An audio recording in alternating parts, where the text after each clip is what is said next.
out there. So look, let me know if I can help you with more of that. The 2.5% wage cap, simply put, if you want a wage increase on top of 2.5%, you have to internally fund it, which means if we want to, let's say we wanted to give, senior officers, sub-range, like inspectors and so forth, more money, you would have to take that money from somewhere else. So you would have to take it from either overtime savings or wage cuts to op support or senior firefighters. I mean, simply put, if you wanted a 25% pay rise, we could just get SAC D platoon or C platoon or B platoon. Sorry, Craig, I know you're on C. I mean, that's simply put how it works at the moment. Now, if you go back to, part 2 of my platform, we need to change the rules around these sorts of things. We need to, when we take on more work, we get paid for it. Now, certainly some of the stuff that I'm hearing out of different people is, we need to start doing more with less. Well, I'll be upfront with you, it's crap. It is a bullshit line. Workers in this country need to do more with more. The wage gap and then the inequality between, profits of businesses and workers' wage growth. I mean, it's no coincidence that this whole commentary about more with less is driving that gap. So, my view on this is more with more.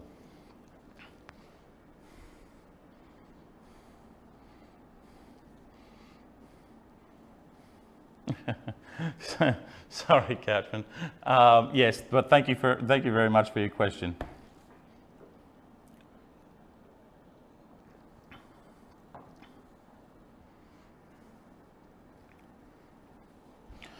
Just looking at Owen's question.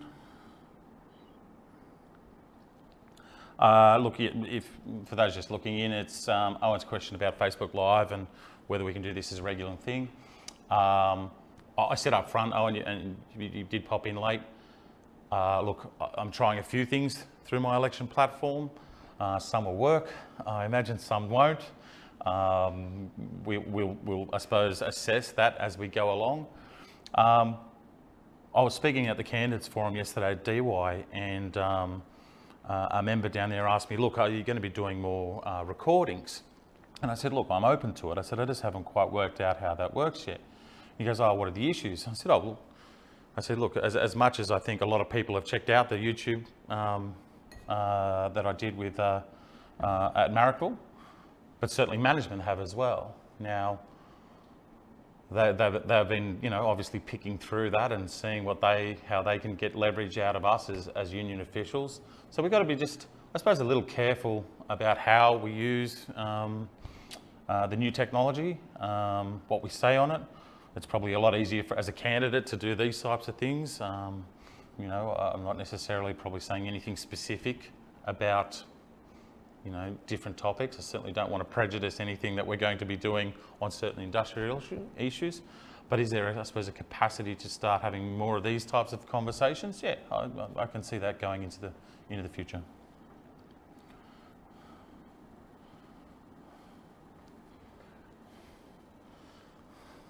Yeah, so I got Mick Nairn and another state committee official there asking questions. We might skip those guys.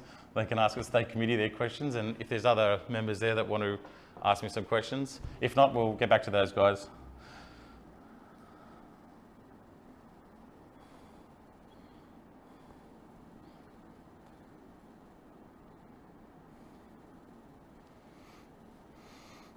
Yes, so there's a question here from Ben about Army not distinguishing rank.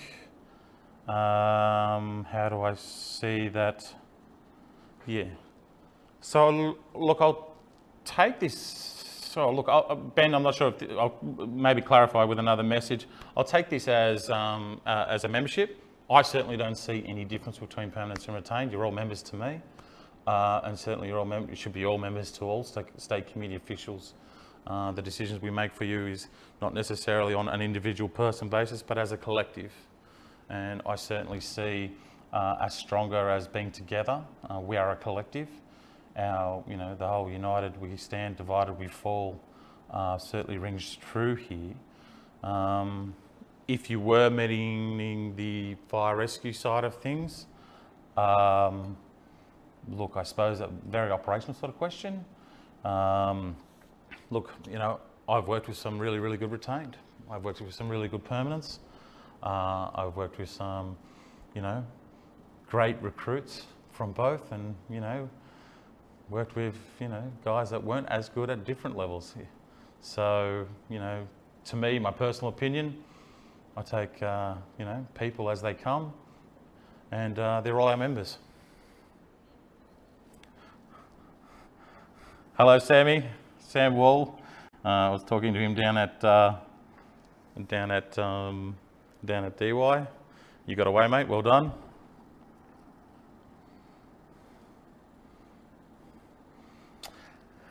Accessing long service leave in single day. Now, look, it's an interesting question. It's an industrial question. At the moment, the long service leave act says that you need to access it within a week period. Don't quote me on this. I'm not the best on it, but single days aren't allowed. Can we look at different forms of leave and being more flexible? Absolutely. I think that's might be where we can, you know, an avenue we can go down. I think we might have even discussed this yesterday about flexible annual leave. Certainly one of the other candidates there, Sam Ossel, who's online. Hi, Sam. Spoke about his, I suppose, view and I suppose vision as a candidate to look at those sorts of things. I'm all about, I suppose, this work-life balance. As you know, I was an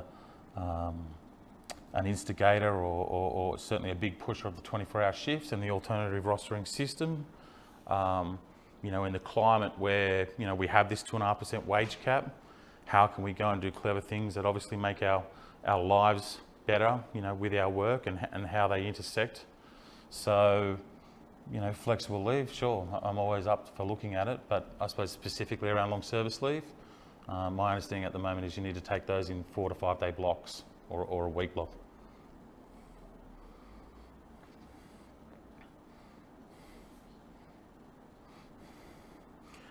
Yeah, so just looking at Owen's question about MFR and asking Jim's question for him. Let me just have a quick look at that. Look, MFR, where are we at? It's an interesting question. So as State Secretary, I've got a position from the membership. You know, it's 12.5% wage rise. We need proper mental health support and we need the proper training. That's the position the membership took a few years ago. It was certainly one of the issues that I got involved with the union around that many years ago in the Northwest Sub-Branch. My view has not changed since then. The more I look into, I suppose, a first responder role, I suppose, the more I'm concerned about how fire rescue will roll that out. You can see around the country that, or any different emergency services, anyone that takes on more traumatic events ends up with, you know, more members, you know, being, you know, for want of a, you know, less pretty word about it, more damaged. They get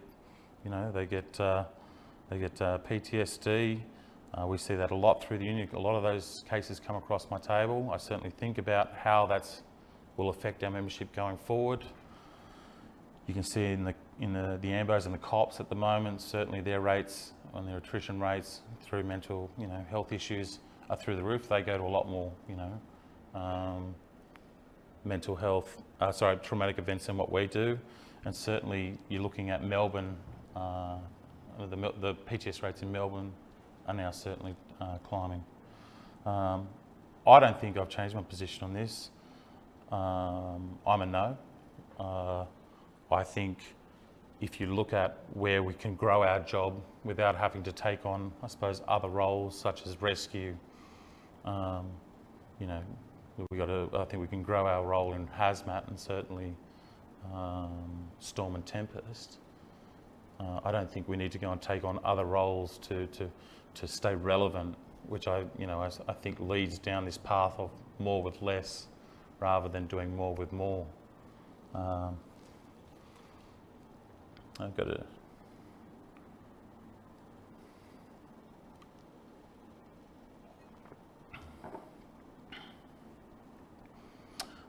So I've got another question here from Peter Darrick about consolidated allowances.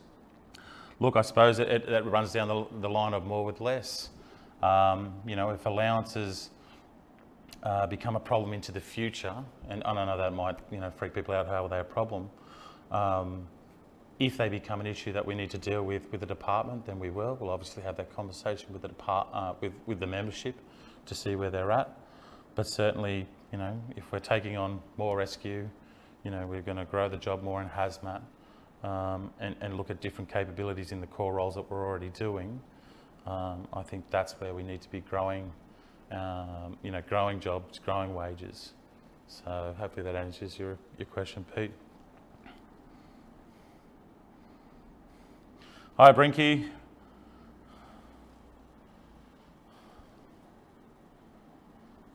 So Brinky's asking a question about meeting both the bodies that look after the Ambos Union. Now, look, we've done that over the last few years. Certainly with some success and some not.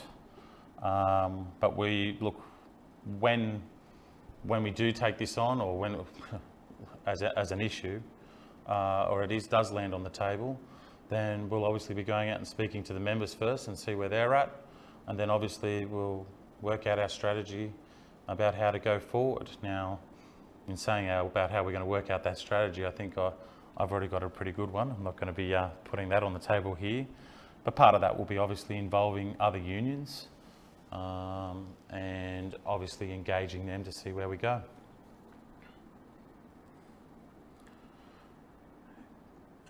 Question here from Andrew.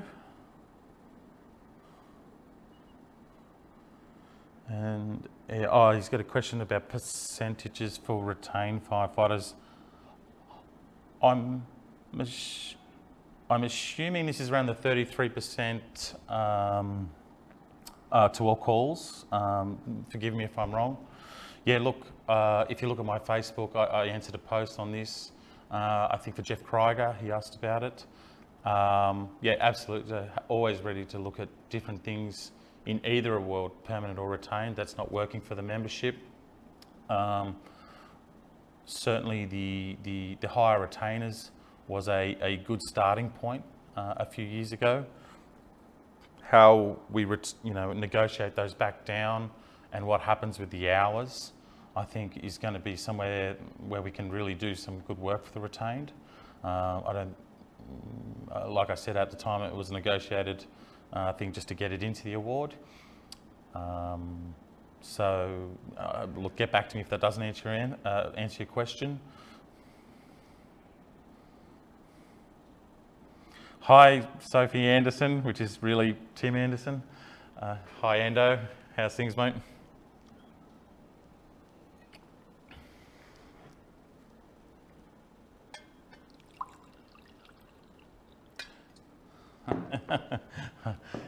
Yeah, hi Tim. I'm not sure if you caught my first part of my platform, and that was grow the job. Look, I suppose look at the track record of the people that I've been speaking to. Middle of last year I went up to Ballina. I see different parts of the North Coast where we can grow the retained jobs and where they're going, as well as the permanents. I mean, if you look at New South Wales, we've just been growing exponentially over the last 5, 10, 15 years. Now, there's growth in Western Sydney where we need permanent stations.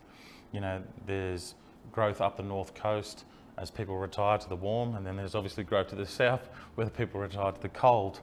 Now, we've obviously got retained growth and permanent growth, and then we've also got capability growth. And I think we should be moving into all of those. Now, some of the work I've been doing, obviously, specifically Ballina and permanent firefighters into there. I think we need to be moving into the Bay and Basin and Vincentia area with retained firefighters. And I think there's a number of different sort of special roster, and we just got rid of the last back-to-back roster. Yeah, thanks, Owen, for 37 degrees. I'll wipe that off, mate. It is absolutely sweltering in Sydney today, not down the south coast where the southerlies already hit. Thanks for that, mate. But yes, so yeah, no, absolutely, grow the job. I think we've got some hazmat expansion to do. I think we've got some rescue expansion to do.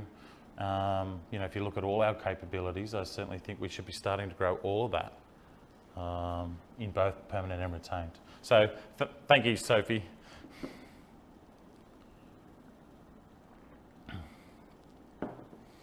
Thanks, Brinky. I don't know, I'm as good as you at the interwebs about this sort of thing. So here's the next question. Thanks,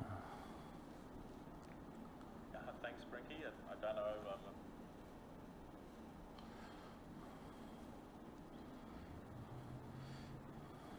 Yes, I'm just having a look at Sean Williams' question. Hi, Sean, how are you? What about rank structure, aligning them with permo ranks? Yeah, no, absolutely. And we're looking to do this in the last award. Now, that didn't come off for a number of different reasons. Sorry. Yeah, no, absolutely. This is one of these questions. Permo ranks, yes, and cert for 3 or 4 for retain. Look, always happy to look at, you know, the ways that we can make both of our sides of our service the same.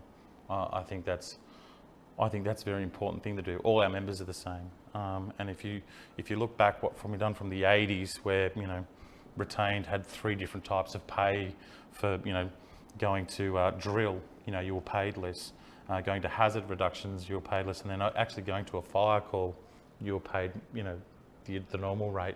Now you can see where we've taken that up for the retained as we've got stronger collectively, and changed the way, you know, the retained, you know, I suppose basically moved from a volunteer workforce to a paid workforce. And I think we're slowly getting that parity between the permanents and the retained. And I think that's a very important thing. So just looking at Craig's question, just have a quick look at that. From recruits through to inspectors, training reduced. Does the union have a view on this? If so, do you believe in that? Yeah, look, Craig, again, you know, this is more with less. You know, budget cuts over the last 5 years. Certainly has seen a reduction, I suppose, in non-front line, you know, the turning out of trucks. Obviously we stopped trolling, we stopped a whole bunch of different things, but they're still, you know, sitting there trying to hack into the background of our job. I totally disagree with it. We need to stop doing more with less. You know, one of these things that you're always hearing out of this government is that there's only this, you know, one type, you know, one size of pie. Well, I disagree with this. You know, if you want more from us, you give us more. And that's the way that I see that, doing more with more. So we need more training, you need to give us more money. We shouldn't be closing X to do Y. We shouldn't need to take from here and shuffle the deck chairs around. We have this need, and this is what the cost of it is, and it's your job, and it's the politician's job to go and get that money. Hi Sandy, and to all the guys up there in Woolgoolga and girls.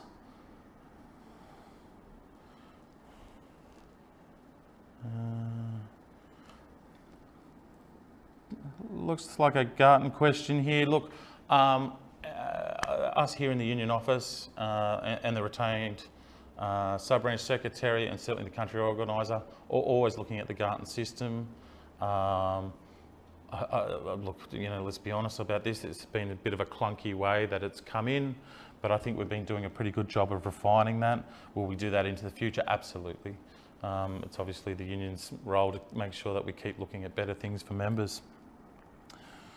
Looking at Ross Webster. Hi Ross from Jump Sub Branch. What are your thoughts on how they're working, and does the union plan for any change? Yeah, look, LF and LSO ranks, are they working?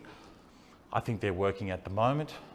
Now, what we've got, we're only about 18 months to 2 years into a 5-year rollout of the LF and LSO program. Do the union plan to push for any change to the promotion system? Look, I think if you see the way that we first sort of negotiated the LF test, it was just the psychometric. There was obviously a lot of feedback from members around how that process worked. So we looked at that, reviewed it, tweaked it. We've now got the psychometric and obviously the knowledge component. Will we keep looking at how to keep fixing the system as we go forward? Of course we will. I think the union's proven or shown that every time we come across issues that need to be fixed and tweaked and put back in line, I think we're happy to do that. One of the, I suppose one of the issues that I've heard with this thing is that, look, how do we get to the next rank? It's an age-old question. I had this conversation out at Penrith. We're a pyramid organisation where, when we first get into recruits, there's now 9,000 people looking for 120 jobs. There's 1,600 senior firefighters trying to become SOs or now LFs, and there's 200 jobs there. There'll be only 30 jobs a year as we go forward due to retirements and promotions in SOs. So there's always more applicants, I suppose, going for the jobs above them. One of the most recently is, Jim Hamilton and Paul Baxter going for the commissioner's job. Now there's 5 there and only one of those got the job. So I'm happy to take, feedback on how we can look at better ways of doing things. But, every job or every promotion that we go for, it's a competition, which, I suppose if you link that back to my part 1 of my platform is grow the job. More promotions, more jobs. Just looking at Graham Otler's job, someone told me you had something to do. Hi, Otters. Yes, Otters. Yes, thanks for the Dorothy Dix for about 24s, Otters. Look, I won't take full credit. There's a bloke online at the moment. Hopefully you're still there. Hi, Craig. When I was sub-branch secretary, I talked to a whole bunch of guys and girls in my sub-branch about, 24-hour shifts, the American system, the different systems that they use with rostering. There was another member in my sub-branch who had a whole bunch of childcare arrangements. They wanted to work just set days. And, as a sub-branch, we thought about this collectively.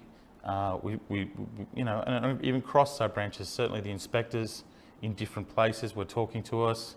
And we came to a view that, flexible rostering and part of that 24-hour shifts would be a good thing for our membership. Now, I was lucky enough to, I suppose, be the sub-branch secretary at that time to go and push that through state committee and have all the conversations that I had with some of the people that are watching online. Hi, Mick. Hi, host Sophie Anderson. Hi, Jim Casey. And eventually I had them convinced that this is a good thing for the union. Time will tell. I think 99.95% of the permanent workforce are now working a form of alternative roster, so I think it's been pretty successful. And I'm glad to have been, I suppose, a part of that.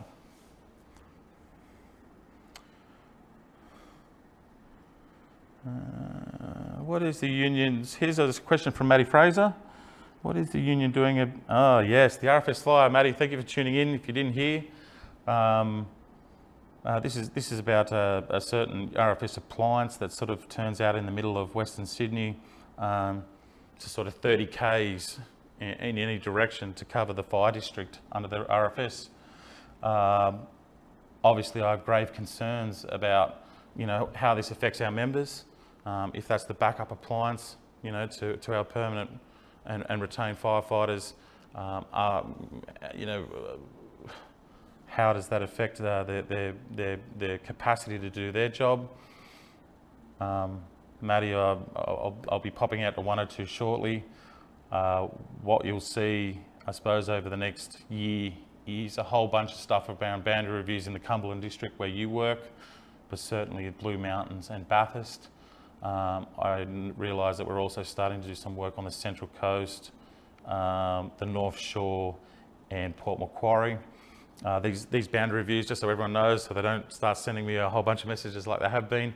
They're supposed to happen every 5 years. Now I realise some of these are 10, 15 years old, but we are getting to them. We're supposed to be doing 5 a year as a committee between myself, the RFS, the RFSA and Fire Rescue.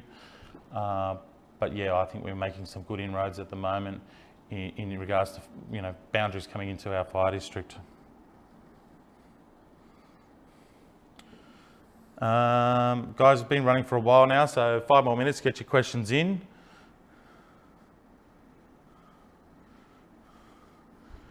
Looking at Scotty Armstrong's, what's the union stance in more flexibility with special roster hours? Will we get union support with this? Hi Scotty, how's things? Look, 2014 award provided a whole bunch of flexibility a whole lot of flexibility for 24-hour stations. Not as much for special roster stations because you need to work within the hours of Monday to Friday between 6 and 6. Having said that, we can always look at things. You know, I think we tried to nut out a different roster for a station down south. We got a whole bunch of, we've done a lot of work around 2 stations down south, which the department then knocked on the head because it didn't suit their business model. But look, one thing that I see, and I remember when I was speaking to the guys down at Bateman's Bay, is that the ultimate goal, I suppose, for those places is to go 24 hours and grow more jobs and grow then obviously more retained jobs and keep growing and growing. I mean, that's what I think we need to be putting our time and effort to here. Can we obviously look at different things for special roster stations? Certainly I've been discussing things with the country sub-branch executive around, I suppose, different leave provisions for special roster stations, how that will go forward into, I suppose, the next award negotiations. We're still, you know, happy to have those conversations and they're still, you know, being discussed. Look, Scott, if you're part of the country sub-branch, have a chat to Tim Anderson and see how that can work for you. Got one here from Luke, Shoalhaven boundary review. Luke, don't know. I will find out and I'll send you a message on that one. Benny Falcon, boundary reviews going. Look, I think they're going as can be expected. I think we were quite successful in the first one in the Blue Mountains. The other organisation has taken a different tact going forward, and what you'll find is that in the next few boundary reviews are going to be probably more hard fought. I think I suppose there's the RFS management are now trying to consolidate their empire. I don't think they're necessarily looking at the communities that they serve and look at the capability that Fire Rescue provide. Obviously, we are the urban firefighting force and they are the rural firefighting force. There are 2 distinguished positions. And, you know, I think I will keep prosecuting those positions into the future and, you know, hopefully people see sense. Graham Otley, look, last question for the night. It's a very good one to finish on. Why has our union been so successful over 100 years? I'll tell you why, the members. You know, we have close to 100% density in our members. We have engaged members. We have active members. There's a great saying that we have at State Committee that the members are never wrong.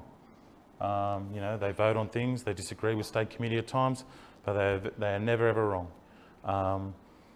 What we've seen going forward, into the past, you know, just recently, you know, relatively recently with the 2012 workers' comp strike, you know, one of the largest stop works we've ever had. You know, and I know that was one of the hardest decisions I made as the State Committee official. I'm glad I did it. I talk to ex-members and medically retired members every day that are gaining the benefits for that. But that's why we've been successful, because the members, you know, they're militant, they're united, and they stick together. And when they think as a team and they think as a collective, you know, they get really, really good things done. So I think that's why we've been so successful for the last 100 years. Look, I'll wrap it up there, guys. Thank you very much for joining us. if you want to see us again, look, let me know in the comments, or send me a, send me an email. Sorry if I've missed anybody. I'll go back through and try and address some of those questions later on. But if you want to see it again, do let me know. Cheers.